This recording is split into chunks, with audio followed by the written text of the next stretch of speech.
کیا اس کو بھی معاف نہیں کیا جائے گا۔ جو میرے چاہنے والوں میں سے کسی چاہنے والے کو اذیت پہنچائے، امام کہہ رہے ہیں اسے بھی نہیں معاف کرے گا اللہ۔ تمام گنہگاروں کو تو معاف کر سکتا ہے، لیکن جو شرک کر رہا ہے، جو میرے چاہنے والوں میں سے کسی چاہنے والے کو اذیت پہنچا رہا ہے، اس کو بھی معاف نہیں کرے گا۔ تیسرا کون ہے؟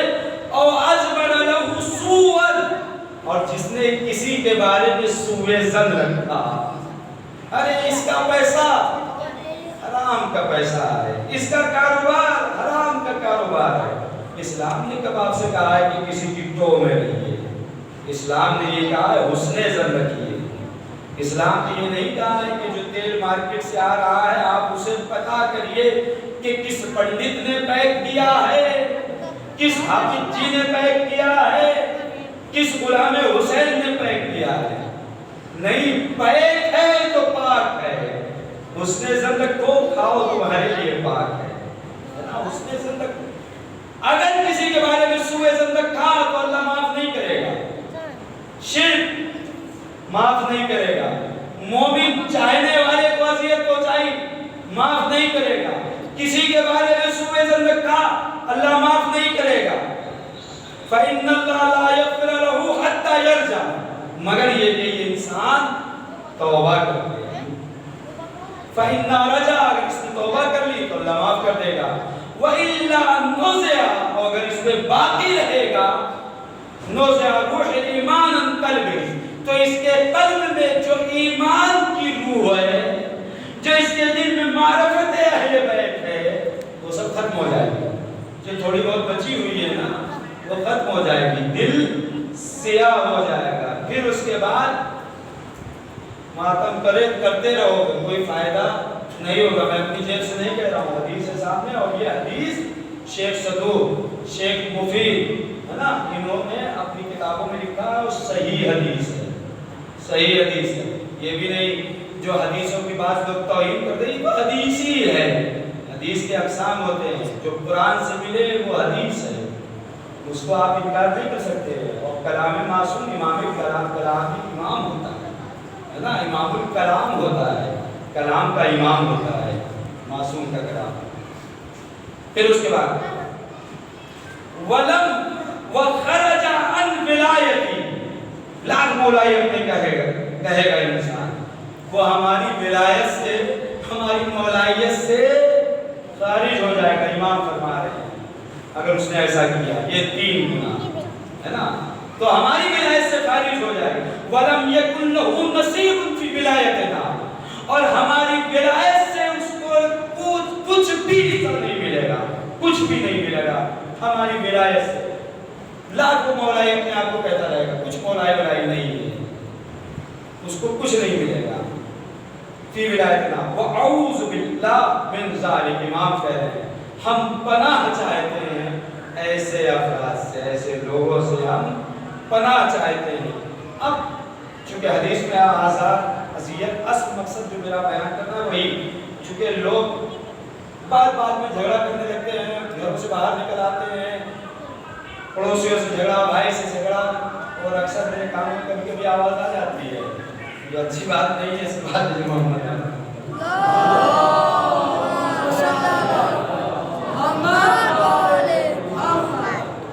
یہ اذیت ہے لوگوں کو، اگر آپ کا جھگڑا ہو رہا ہے دوسرے اذیت میں آ رہے ہیں اس سے، مثلا مجھے تکلیف آتے ہیں، مجھے دلی تکلیف ہوتی ہے جب اس طریقے کی کوئی بات ہوتی ہے۔ قرآن کیا کہہ رہا ہے؟ ان الذین یؤذون اللہ، بے شک وہ لوگ جو اللہ کو اذیت پہنچاتے ہیں، ورسولہ، اور اس کے رسول کو اذیت پہنچاتے ہیں، لعنہم اللہ، ان پر کس کی لعنت ہے؟ اللہ کی لعنت۔ فی الدنیا، دنیا میں بھی اگر اللہ نے لعنت بھیج دی تو پھر کامیابی نہیں مل سکتی ہے، والآخرہ، اور عاقبت بھی خیر نہیں ہو سکتی ہے، آخرت میں بھی لعنت ہے۔ وَأَعَدَّ لَهُمْ عَذَابًا مُهِينًا، اور ان کو دردناک عذاب کی طرف پلٹایا جائے گا۔ پھر دوسری آیت میں وَالَّذِينَ يُؤْذُونَ الْمُؤْمِنِينَ، اور وہ لوگ جو مومنین کو اذیت پہنچاتے ہیں، وَالْمُؤْمِنَاتِ، مومنات کو اذیت پہنچاتے ہیں، مومنین کو تھپڑ مار دیا، برا بھلا کہہ دیا، مومنات کو الٹا سیدھا تہمت لگا دی، شوہر نے میں تو شوہر ہوا کہ تھپڑ لگا دیا، یہ اذیت میں آئے گا، مغفرت نہیں ہے۔ ہاں سن لیجیے، یہ بھی رواج اگر ہو یہاں پہ تو ختم ہو جانی چاہیے، ہے نا؟ صلی اللہ علیہ وسلم۔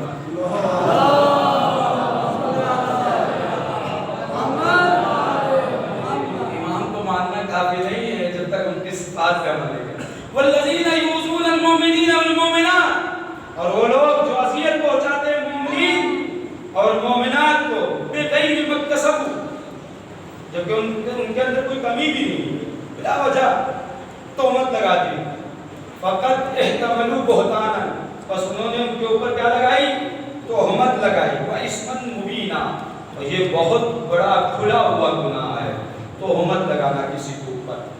اب جیسا گناہ ہوگا ویسے ہی عذاب ہوگا۔ جھوٹ بولنے والے کا الگ عذاب ہے، مومن کو اذیت پہنچانے کا عذاب، نہ دنیا میں فائدہ نہ آخرت میں فائدہ۔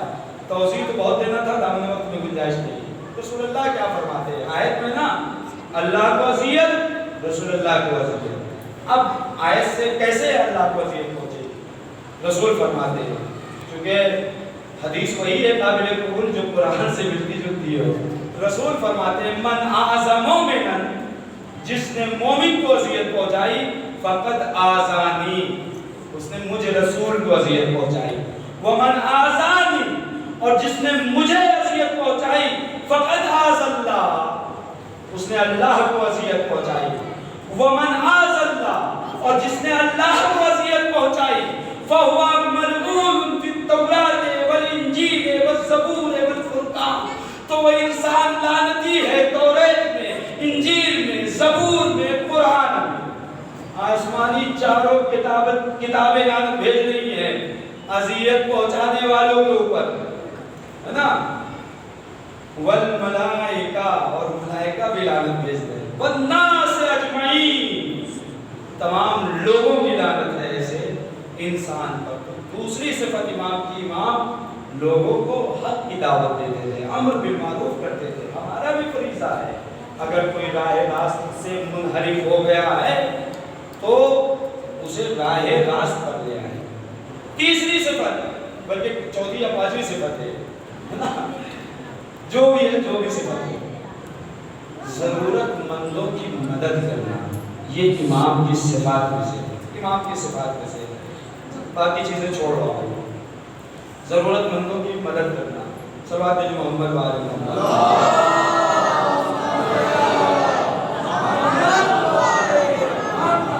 اس مولا کی محفل سے کچھ لے کے آئیے۔ امام فرماتے، امام رضا علیہ السلام، من فرج من مؤمن، جس نے مومن کی مشکل کو دور کیا، فرج اللہ من قلبہ یوم القیامہ، تو اللہ اس کی تمام مشکلات اس کے دل میں ہے۔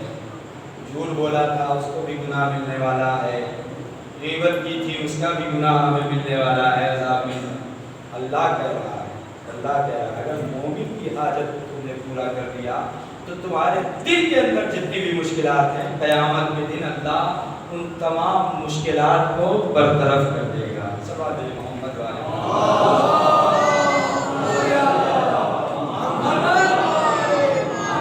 پھر اس کے بعد امام فرماتے ہیں، اعلموا، جان لو، انا حوائج الناس، لوگوں کی حاجتیں، الیکم، تمہاری طرف، من نعم اللہ علیکم، یہ تمہارے لیے اللہ کی نعمتوں میں سے ایک نعمت ہے کہ ضرورت مندوں کی مدد کرنا، یہ اللہ کی دی ہوئی نعمتوں میں سے ایک نعمت ہے۔ مدد کرنا کبھی زبان سے ہوتا ہے، کبھی ہاتھ سے ہوتا ہے، کبھی مال سے ہوتا ہے، کبھی عادت کے لیے چلے گئے، کبھی اس کی خیر خواہی کرنی، یہ سب مدد میں آتا ہے۔ جتنی بھی چیزیں آپ سوچ لے جائیں، ہے نا؟ فلا تملوا النعم، اس نعمت کو پورا کرنے سے خستے مت ہو، تھکو مت، یہ نعمت ہے۔ اگر آپ، نعمت ہے خدمت کرنا، مثلا مسجد کا خادم کوئی بن گیا تو یہ اللہ کی دی ہوئی نعمت ہے۔ حسینیہ کا کوئی خادم بن گیا، یہ اللہ کی دی ہوئی نعمت ہے۔ قبرستان کا کوئی خادم بن گیا، اللہ کی دی ہوئی نعمت ہے۔ روزے کا کوئی خادم بن گیا، یہ اللہ کی دی ہوئی نعمت ہے۔ اس نعمت کو اپنے اوپر بوجھ مت سمجھو، امام کہہ رہا ہے۔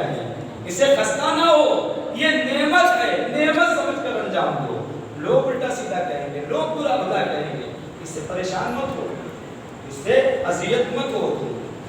امام فرماتے ہیں من لقیا فقیرا مسلما، جو ملاقات کرے مسلمان فقیر سے، فسلم علیہ، اور اس پر سلام کرے، اسے سلام کرے، فقیر مسلمان، خلاف سلام ہی علی الاغنیاء، ویسا سلام کرے جیسا اغنیاء کو نہیں کرتا بلکہ اس کے خلاف کرے۔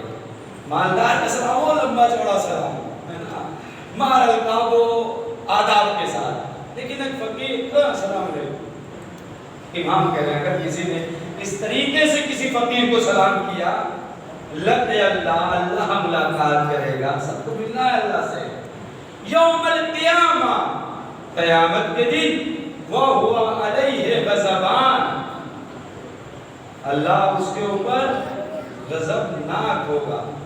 تو امام کی صفت میں سے ایک صفت یہ ہے کہ امام ضرورت مندوں کی مدد کرتے تھے، اور تاکید کی ہے، ہم لوگوں سے چاہا ہے، ہم لوگوں کو تشویق دلائی ہے کہ ضرورت مندوں کی مدد کرو، اور پھر طریقہ کر کے بھی دکھایا ہے۔ ایک حد سے پلٹا ہوا مسلمان، راستے میں اس کا سامان لٹ گیا، چھن گیا، فقیر ہو گیا، امام کی بارگاہ میں آتے ہیں، اور امام کی بارگاہ میں تمام افراد بیٹھے ہوئے ہیں، آتا ہے، سلام کرتا ہے، سلام کرنے کے بعد کہتا ہے مولا میں فقیر ہو گیا ہوں، حج سے واپس آیا ہوں، راستے میں میرا سامان چوری ہو گیا، گم ہو گیا، ختم ہو گیا، مولا میری مدد فرمائیے۔ امام نے کہا بیٹھ جا، امام نے بیٹھا دیا، اور جب بیٹھا دیا اس کے بعد جب افراد جو وہاں بیٹھے ہوئے تھے اصحاب وہ سب ختم ہو گئے، کم ہو گئے، تھوڑے بہت بچے، تو امام اپنے حجرے میں جاتے ہیں، حجرے میں جانے کے بعد تھوڑی دیر بعد نکلتے ہیں اور اپنے ہاتھ کو دروازے سے باہر نکالتے ہیں اور آواز دیتے ہیں وہ شخص کہاں ہے جو ابھی اپنی حاجت لے کر آیا ہے، یا ابن رسول اللہ میں حاضر ہوں، آؤ میرے پاس، قریب آؤ۔ وہ قریب آتا ہے، امام 200 اشرفیہ اس کو دیتے ہیں، اور اس کے بعد امام کہتے ہیں، دروازے کے پیچھے صرف ہاتھ دکھ رہا ہے، امام کہتے ہیں کہ دیکھ یہاں سے چلا جا، نہ میں تجھے دیکھوں نہ تو مجھے دیکھ، تو ان اشرفیوں کو لے کے چلا جا۔ جب وہ چلا گیا تو اصحاب نے امام سے سوال کیا، مولا مجھے یہ تو سمجھ میں آ گیا آپ نے مدد کی، لیکن مولا آپ کا یہ جملہ مجھے سمجھ میں نہیں آیا، جو آپ نے یہ کہا کہ نہ تو میں تجھے دیکھوں نہ تو مجھے دیکھے، مولا مجھے یہ سمجھ میں نہیں آیا، مجھے سمجھا دیجئے۔ تو مولا نے کہا کیا تم نے رسول اللہ کی یہ بات نہیں سنی کہ رسول اللہ نے فرمایا ہے چھپ کے مدد کرنا 1000 حج سے بہتر ہوتا ہے۔ صلوات بھیجو محمد وآلہ۔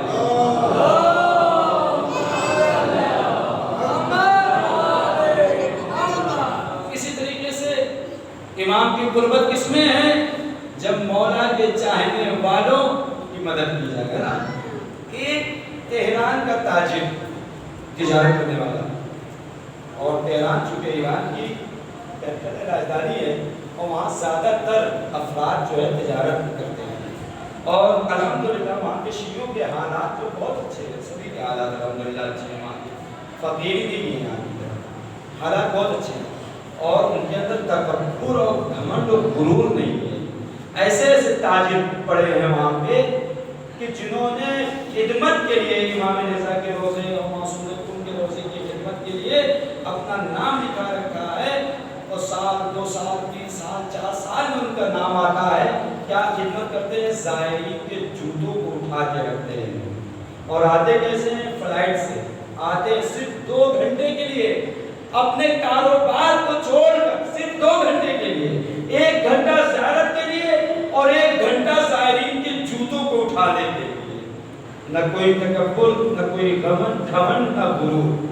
ایک تاجر آتا ہے زیارت کے لیے، جب بھی آتا تھا امام کے روزے پہ روتا تھا، رو کر زیارت پڑھتا تھا، چونکہ جملات ایسے ہیں جو انسان عربی پڑھے ہوئے تھے واقعی آنسو نکلتا ہے، معرفت دل میں جب پیدا ہوتی ہے، تو جب بھی گیا وہ حرم میں اس کا دل ہی نہیں لگ رہا ہے، زیارت جیسے پہلے کرتا تھا ویسے 4-5 مرتبہ 4-5 دن تک مسلسل گیا، تھک گیا، پریشان ہو گیا، مولا کیا وجہ ہے؟ میرے اندر وہ بات نہیں آ رہی، وہ کیفیت نہیں پیدا ہو رہی ہے جو اس سے پہلے کیفیت پیدا ہوتی تھی۔ اگر کوئی زیارت کرنے جاتا ہے کبھی جاتا ہے تو پہنچتے ہی ساتھ رونے لگتا ہے، کبھی یہ ہے کہ پہلے بیٹھ جاتا ہے دنیا بھر کی باتیں کرتا ہے اس کے بعد روزے میں جاتا ہے نا، ایسا ہوتا ہے۔ کبھی یہ ہے کہ نہیں آئے تو پہلے زیارت کریں گے۔ مولا آخر وجہ کیا ہے، یہ سبب کیا ہے؟ میرے دل میں معرفت نہیں پیدا ہو رہی ہے، میرے دل میں وہ کیفیت نہیں ہو رہی ہے۔ جب 4-5 دن آ گیا تھک گیا تو اس نے کہا میں دوبارہ آؤں گا، جا رہا ہوں واپس۔ اس نے ٹکٹ کرا گیا اپنا واپس تہران کا۔ ابھی چند گھنٹے باقی تھے فلائٹ کے چھوٹنے کے، وہ مشہد کی گلی سے گزر رہا تھا، کیا دیکھا؟ ایک ضعیف انسان ہے، ایک بوڑھا انسان ہے، وہاں ٹھیلا جو لکڑی ہے نا، یہاں لکڑی بولتے کیا ایسے کچھ بولتے ہیں، اس پہ جو ہے مال کھینچ رہا تھا، وہ ضعیف تھا۔ ایران کی زمین جو ہے برابر بھی نہیں ہے، کہیں اونچی ہے کہیں نیچی ہے نا، اس طریقے کے پہاڑ وغیرہ کی وجہ سے زیادہ تر پہاڑ ہے، تو وہ کھینچ نہیں پا رہا تھا۔ ہمارے یہاں کے مالدار ہوں تو نظر انداز کر کے آگے بڑھ جائیں گے، لیکن یہ ایک ضعیف انسان ہے، کمزور انسان ہے، ناتواں انسان ہے۔ اس نے فوراً اس کی مدد کی، دھکا لگایا، گاڑی آگے گیا بھی نہیں چھوڑ کے۔ اتنا ضعیف انسان اتنی محنت کیوں کر رہا ہے؟ کوئی سبب ہوگا، کوئی وجہ ہوگی جس کی وجہ سے اتنی محنت کر رہا ہے۔ چچا جان یہ آپ کیوں ایسا کام کر رہے ہیں، اتنی محنت کیوں کر رہے ہیں؟ خاص وجہ یہ ہے کہ میری زوجہ نے مجھ پر کہا ہے، حکم کیا ہے کہ میں یہ کام کروں۔ کیا وجہ ہے، کس وجہ سے؟ کہ اصل میں ہمارے یہاں ایک لڑکی بچی ہے، ایک لڑکی ہے، اس کی ابھی شادی ہوئی ہے، اس کے جہیز کا انتظام نہیں ہو رہا ہے۔ اچھا اس لیے میں نے کہا کیا ممکن ہے کہ آپ مجھے اپنے گھر لے چلیں؟ پہلے اس نے سوچا کیا گھر لے جائے اپنے ان کو، پھر اس کے بعد ذہن میں خیال آیا در اہل بیت سے متوسط ہے، نہیں مہمان تو حبیب خدا ہوتا ہے، اللہ کا دوست ہوتا ہے، کیوں نہ لے جائے؟ چلیے تیار ہو گئے، لے گئے۔ جیسے ہی گھر کے قریب پہنچا تو دیکھا واقعی ٹوٹا پھوٹا سا گھر ہے، بہت اچھے حالات نہیں ہیں۔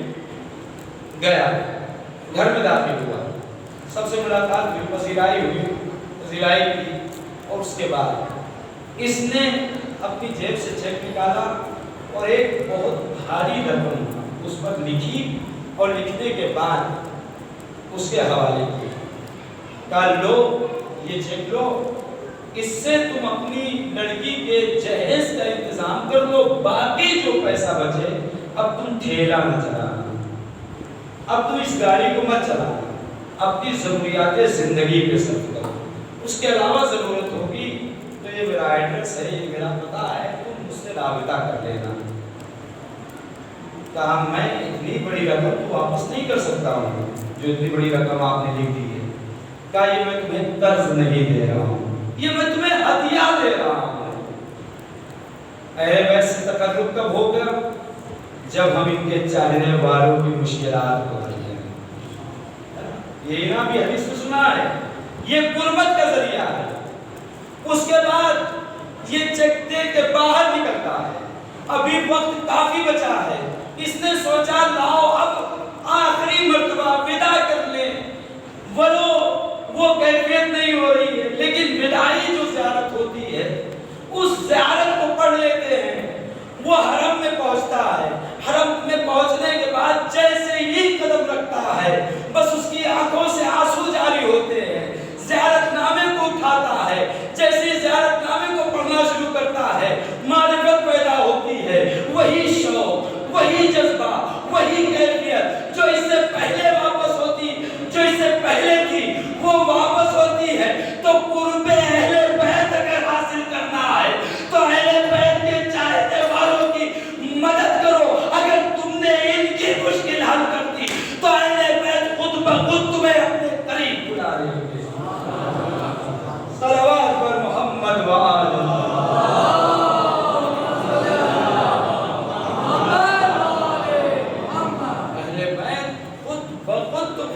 قریب بلا لیں گے، پھر ضرورت نہیں ہوگی کہ تم جو ہے تلاش کرو، معرفت پیدا کرو۔ نہیں، اگر تم نے جو کام کہا ہے، جو تمہارے اوپر حکم دیا ہے، اس حکم کے مطابق مر کہا ہے نا اس حدیث میں، یعنی حکم دیا ہے، یہ امر کا صیغہ ہے. امر یعنی حکم دینا. حکم دیا ہے امام نے, حکم دیا ہے ضرورت مندوں کی مدد کرو, میرے چاہنے والوں کی مدد کرو. حکم دیا ہے امام نے. تو قربت اگر حاصل کرنا ہے تو مولا کے چاہنے والوں کو خوش کرو. یہ نہیں کہ اس کی غیبتیں کرتے پھرو, اس کی تہمتیں لگاتے پھرو, اس کے عیب بیان کرتے پھرو لوگوں کے درمیان. نہیں, اس کا حکم نہیں دیا ہے. کسی کی ٹوہ میں مت رہو. کون کیا کر رہا ہے تم اپنے کام سے کام کرو. اس لیے کہ ہر انسان کو اپنی قبر میں جانا ہے. وہ آپ کی قبر میں نہیں آئے گا, نہ آپ اس کی قبر میں جائیں گے. ہر انسان کو اپنے اعمال کا حساب دینا ہے نا. تو انسان دوسروں کے چکر میں نہیں پڑنا چاہیے. اور جب انسان کسی کے اوپر انگلی اٹھاتا ہے نا تو 4 انگلیاں کہتی ہے تم اپنے اوپر بھی. اسی طریقے سے جب امام کو زیارت پڑھتے ہیں تو 4 انگلیاں واپس ہمارے پر زیارت واپس کرتی ہیں. زیارت پڑھتے اسی طریقے سے زیارت کرتے ہیں نا.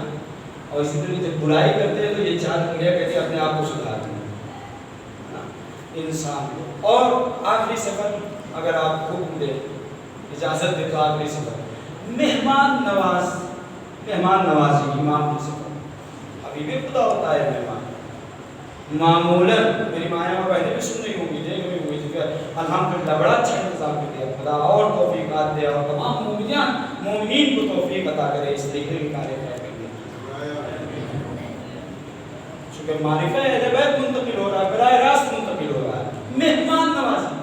کبھی کبھی گھروں میں عورتیں غصے ہو جاتی ہیں, آپ کیوں لے کے چلے آئے. اگر ان کو مہمان کی معرفت پتہ ہو جائے, جناب ابراہیم کھانا نہیں کھاتے تھے جب تک کوئی مہمان نہیں آتا تھا. حبیب خدا ہوتا ہے مہمان. اور جو حبیب خدا اگر آپ کے گھر آ رہا ہے, اللہ کا دوست آپ کے گھر آ رہا ہے, تو جو اللہ کا دوست ہے پھر اللہ کے بھی حقوق ہیں. اگر اس کے دوست کا کوئی احترام کر رہا ہے, اس کی عزت کر رہا ہے, تو پھر اللہ بھی یہ نہ سوچیے کہ ہمارا مال کم ہو جائے گا, ہمارا رزق کم ہو جائے گا. امام کا خادم بیان کر, جو بھی امام کی زیارت کے لیے جاتا ہے, کوئی حرم میں جائے یا نہ جائے زیارت کرنے کے لیے, کوئی جائے یا نہ جائے, امام کا مہمان ہوتا ہے. امام اس کو قبول کرتے ہیں. امام کا مہمان ہوتا ہے. خادم بیان کرتا ہے, ایک عالم دین سے بیان کرتے ہیں کہ میرے کچھ رشتہ دار تہران میں رہتے تھے, میں گیا ملنے کے لیے, وہ لوگ بہت زیادہ پیسے والے تھے, ہمیشہ ان کا سفر یوروپ میں رہتا تھا, مغربی تہذیب کے مالک تھے وہ لوگ, نام کے شیعہ تھے. ایک طرح سے نام کے شیعہ, آج بھی وہ سے فراد ہے, نام کے مولائی ہیں, نام کے شیعہ ہیں, نام کے شیعہ تھے. میں گیا, میں نے ان سے کہا آپ لوگ جو ہے یوروپ وغیرہ کے چکر لگاتے رہتے ہیں, امام رضا ہمارے امام ہیں, شیعوں کے امام ہیں, کبھی مشہد آ جائے گا زیارت کرنے کے لیے. معلوم ہے کیا جواب دیا ہے, ہم وہاں زیارت کرنے کے لیے جاؤں, وہاں تو فقیر لوگ جاتے ہیں, حاجتیں لینے جاتے ہیں, ہم تو مالدار ہیں, ہمیں کیا ضرورت. پیسہ آنے کے بعد انسان کی ذہنیت بدل جاتی ہے. ایسی ذہنیت نہیں ہونی چاہیے. پیسہ آنے کے بعد ہم کس لیے جائیں, وہاں تو غریب لوگ جاتے ہیں, بیمار لوگ جاتے ہیں, شفا لینے کے لیے جاتے ہیں, ہمیں تو کچھ دقت نہیں ہے, کوئی پریشانی نہیں ہے. اس نے دل میں سوچا اتنے گمراہ ہیں لوگ, خدا اصلاح کریں گے. اس کے بعد واپس آ گیا. 1 سال بعد انہی لوگوں کا فون پہنچا, میں تہران مشہد آنا چاہتا ہوں. کیا خیریت ہے؟ اب دیکھیے اب بھی آ رہے ہیں تو کس کی آ رہے ہیں. کیا خیریت؟ یہ تو خوش ہو گیا کہ مولا کی زیارت کرنے آ رہے ہیں. کیا خیریت؟ کہاں؟ مشہد میں فلاں مقام ہے, بڑا اچھا ہے گھومنے والا, وہاں گھومنے آنا چاہتے ہیں. بلاخرے اس نے سوچا امام کی حدیث سے مشہد میں جو بھی آتا ہے امام کا مہمان آتا ہے, اب کوئی امام کا مہمان آ رہا ہے تو میں کیسے منع کر سکتا ہوں. اس نے کہا ٹھیک ہے آئیے. پھر اس کے بعد یہ امام کے روزے پہ جاتا ہے, زری پہ جاتا ہے. زری پہ جانے کے بعد کہتا ہے مولا یہاں جو بھی آتا ہے آپ کے مطابق آپ کا مہمان ہوتا ہے. یہ اس لائق نہیں ہے کہ میں ان کی مہمان نوازی کروں, لیکن چونکہ آپ کے مہمان ہیں, آپ کے مہمان ہیں, اس لیے میں ان کی خدمت کر رہا ہوں. مولا مجھے معاف کر دیجیے, میں شرمندہ ہوں, میں آپ کی وجہ سے ان کی خدمت کرنا چاہتا ہوں, لیکن مولا ایک دعا ہے, آپ ان کے دل میں نور ایمان پیدا کر دیجیے گا.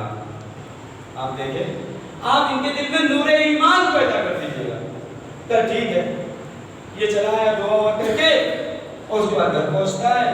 وہ لوگ آ گئے, گھمایا پلایا, کھانا پینا کھلایا, پورا ہفتہ گزر گیا. ایک دن بھی امام کی زیارت میں نہیں گئے. شہر سے گزر گئے, الحمدللہ بہت بڑا روزہ ہے, بہت بڑے شہر ہے, شہر سے گزر گئے, زیارت تک نہیں کی, زیارت دور سے سلام تک نہیں کیا ایک دن بھی. آخری دن جب جانے لگے تو جب گاڑی سے جا رہے تھے, آپ نے دیکھا ہوگا روڈ سے گزرتے ہوئے جو افراد زیارت کے لیے گئے, امام کا گنبد دکھائی دیتا ہے. تو جیسے ہی گاڑی گزر رہی تھی گنبد دکھائی دیا تو معلوم ہے مغربی تہذیب ہے, یورپ کی تہذیب, یورپ کا طریقہ سیکھا ہے.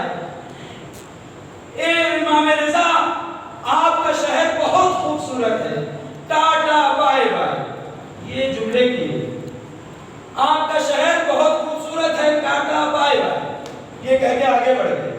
تھوڑی دیر بعد جب آنکھ لگی, آنکھ لگنے کے بعد امام خواب میں آتے ہیں اور آنے کے بعد کہتے ہیں تم نے ہمارے شہر کی بہت تعریف کی, اتنے دن تم یہاں رہے, لیکن ایک دن بھی ہماری زیارت کے لیے نہیں آئے, جبکہ میں ہر دن تمہارا انتظار کر رہا ہوں. یعنی امام کس کا انتظار کر رہے ہیں؟ اگر کوئی مشہد میں پہنچ گیا, اسے کہتے ہیں رؤوف, اسے کہتے ہیں مہربان, اسے کہتے ہیں مہمان نواز. میں مسلسل انتظار, ہر دن انتظار کر رہا تھا, پھر بھی تم نہیں آئے, لیکن پھر بھی تم نے جاتے وقت جو ٹاٹا بائے بائے کہا ہے, میں نے اس کے بدلے میں تمہیں ایک زیارت کا ثواب ادا کیا. بس یہ سن کر خواب سے چونک کر اٹھے. جب چونک کر اٹھے, حالت پریشان, بہت بڑی غلطی ہو گئی. ڈرائیور کا گاڑی کو واپس کرو. اب گاڑی واپس آئی, ادھر خادم اپنے گھر میں رو رہا ہے, اس کی عورت رو رہی ہے, اس کا جوان بیٹا رو رہا ہے. ہم نے کس کی مہمان نوازی کر دی, ہم نے کس کی پذیرائی کر دی. ایسے بدبخت لوگ جنہوں نے اتنے دن یہاں رہنے کے بعد بھی ایک دن بھی امام کی زیارت نہیں کی, ایک دن بھی حرم میں نہیں گئے. ہم نے آخر کتنا غلط کام کر دیا. ان کی مہمان نوازی کر کے, ان کی عزت کر کے میں امام کو کیا منہ دکھاؤں گا. اور امام سے میں نے دعا کی تھی, امام نے بھی ہماری دعا کو قبول نہیں کیا. شاید ہماری مہمان نوازی کی وجہ سے امام نے ہماری دعا رد کر دی. ابھی یہ رو رہے تھے, یہ بیان کر رہے تھے, اتنے میں دروازہ کھٹکھٹایا گیا. جیسے ہی دروازہ کھٹکھٹایا, کیا دیکھا, وہی لوگ ہیں جو ابھی کچھ دیر پہلے گئے تھے. حالت پریشان ہے, منہ پہ سیلیاں مارے ہوئے ہیں, پریشان ہے. خیریت تو ہے, کیوں واپس آ گئے, کوئی حادثہ پیش آ گیا؟ کہا نہیں, ابھی ہم نے خواب دیکھا, ایسا ایسا خواب دیکھا, ہم نے بہت بڑی غلطی کی ہے امام کی زیارت نہ کر کے. اب میں امام کی زیارت کرنا چاہتا ہوں. تو پتا چلا میرے عزیزو, امام کا قرب اگر حاصل کرنا ہے, امام کا تقرب اگر حاصل کرنا ہے, تو امام کی زیارت بھی کرنی ہوگی. ان کے مقام کو بھی سمجھنا ہوگا, ان کی منزلت کو بھی سمجھنا ہوگا, ان کی سیرت میں بھی چلنا ہوگا, ان کے چاہنے والوں کا احترام بھی کرنا ہوگا. تو ہماری حاجتیں بھی پوری ہوگی, ہماری دعائیں بھی پوری ہوگی, ہماری مرادیں بھی پوری ہوگی. اس خادم نے دعا مانگی تھی کہ مولا ان کے دل میں نور ایمان پیدا کر دے. نور ایمان پیدا ہوا, معرفت پیدا ہوئی, آئے پلٹ کے. جہاں یہ کہہ رہے تھے وہاں تو غریب لوگ جاتے ہیں, وہاں تو فقیر لوگ جاتے ہیں, وہاں تو ضرورت مند لوگ جاتے ہیں, وہاں تو محتاج لوگ جاتے ہیں. ذہنیت بدل گئی. نہیں, اصل آمدنی تو ادھر ہے, اصل ثروت تو ادھر ہے, اصل ایمانداری تو ادھر ہے. سامنے وقت میں گنجائش نہیں ہے, ذہن میں آ رہی, بس اپنی بات کو تمام. تو اگر ہم محب امام کے چاہنے والے ہیں, امام کے ماننے والے ہیں, تو صرف ماننا کافی نہیں.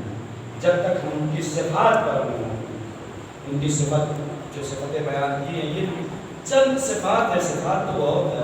علیہ السلام مظہر صفات